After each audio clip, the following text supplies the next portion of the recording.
మన ప్రభువైన యేసుక్రీస్తు నామమున అందరికీ శుభం వందనాలండి. ఈరోజు మరి ఈస్టర్ పండుగ శుభాకాంక్షలు అండి అందరికీ. అయితే దేవుడు తిరిగి లేచిన రోజు, పునరుద్ధానుడై తిరిగి లేచిన రోజు మన పండుగ రోజు అనమాట ఈరోజు. ఇంకా ఈరోజు మరి దేవుడు ఏమంటున్నారంటే మత్తయి సువార్త 28:6 వచనంలో, ఆయన ఇక్కడ లేడు, తాను చెప్పినట్టే ఆయన లేచి ఉన్నాడు అని చెప్పేసి దేవుడు మాట్లాడుతున్నారు ఇక్కడ. ఇంకా ప్రకటన గ్రంథం 1వ అధ్యాయము 18వ వచనంలో, నేనే మొదటి వాడను కడపటి వాడను ముద్రుడనైతిని కానీ ఇదిగో యుగములు సజీవుడినై ఉన్నాను అని చెప్పేసి దేవుడు మాట్లాడుతున్నారు అనమాట. ఈస్టర్ పండుగ కదండి, అందరూ ఎంతో భక్తి శ్రద్ధలతోనూ ఆనందంతోనూ జరుపుకుంటున్న పండుగ అనమాట మన పండుగ. అయితే ఇక్కడ దేవుడు మరి ఈరోజు నాతో మరి అర్ధరాత్రి ప్రార్థన చేస్తుంటే దేవుడు వాగ్దానం ఇచ్చారండి. అది యెషయా గ్రంథము 60వ అధ్యాయం 20వ వచనం అనమాట.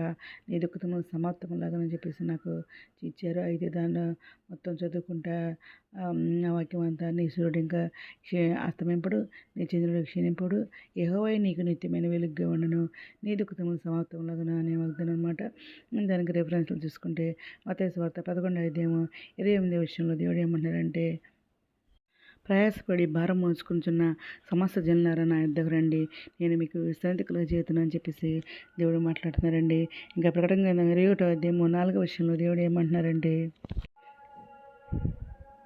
ఆయన వారి కన్నుల ప్రతి భాష బిందును తుడిచివేయను, మరణం ఇక ఉండదు, దుఃఖమైన ఏడుపైన వేదనైన ఉండదు, మొదటి సంగతులు గతించిపోయిన నీ సింహాసనంలో నుండి వచ్చిన గొప్ప స్వరము చెప్పుట వింటని అంటున్నారండి. ఇంకా కీర్తన 35వ వచనంలో, ఆయన కోపము నిమిషమాత్రం ఉండను, ఆయన దయ ఆయుష్కాలం అంతా నిలుచును, సాయంకాలమైన ఏడుపు వచ్చి రాత్రి ఉండినను, ఉదయం సంతోషం కలుగును అని చెప్పేసి దేవుడు మాట్లాడుతున్నారండి. ఇంకా యెషయా గ్రంథం 61వ అధ్యాయము 3వ వచనంలో, సీయోనులో దుఃఖించు వారికి ఉల్లాసవస్త్రం ధరింపచేయుటకును, బూడిదకు ప్రతిగా పూదండను, దుఃఖమునకు ప్రతిగా ఆనంద తైలమును, భారభరితమైన ఆత్మకు ప్రతిగా స్తుతి వస్త్రములను వారికిచ్చుటకును ఆయన నన్ను పంపి ఉన్నాడు.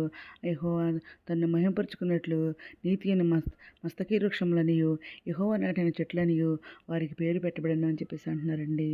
ఇంకా యోహాను సువార్త 14వ అధ్యాయం 27వ వచనంలో, శాంతి మీకు అనుగ్రహించి వెళుచున్నాను, నా శాంతిని మీకు అనుగ్రహించున్నాను, లోకం ఇచ్చినట్టుగా నేను మీకు అనుగ్రహించలేదు, మీ హృదయంలోని కలవరపడనీయకుడే విరవనీయకుడే అని అంటున్నారనమాట అండి.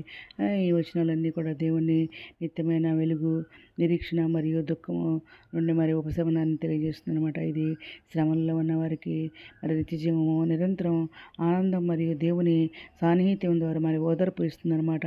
శోధనలు, దుఃఖము మరియు నిరాశ సమయాల్లో దేవుని మరి వాగ్దానాల మీద ఆధారపడి ధైర్యం తెచ్చుకోవడానికి సహాయపడతాయని చెప్పేసి ఇక్కడ మరి చెబుతున్నారండి. ఈ దినం మరి మన దుఃఖం సమాప్తంలో అని చెప్పేసి దేవుడు మాట్లాడుతున్నారు. ఆయన తిరిగి లేచిన దేవుడు, సజీవుడైన దేవుడు అనమాట మన దేవుడు. ఉన్నది 40 లోపాల ప్రార్థనలో దేవుడు నాకు ఎన్నో మేలు చేశాడండి.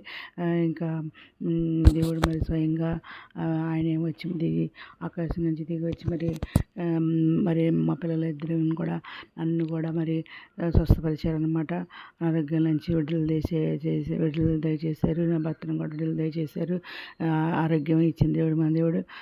మళ్ళీ తిరిగి నూతనంగా ఆరోగ్యం దయచేసిన దేవుడికి కృతజ్ఞతలు చెల్లించుకుంటూ మరి ఇప్పటివరకు సజీవుల లెక్కలో ఉంచిన దేవుడికి కృతజ్ఞతలు చెల్లించుకుంటూ ఈరోజు మనం ప్రార్థన చేసుకుందాము.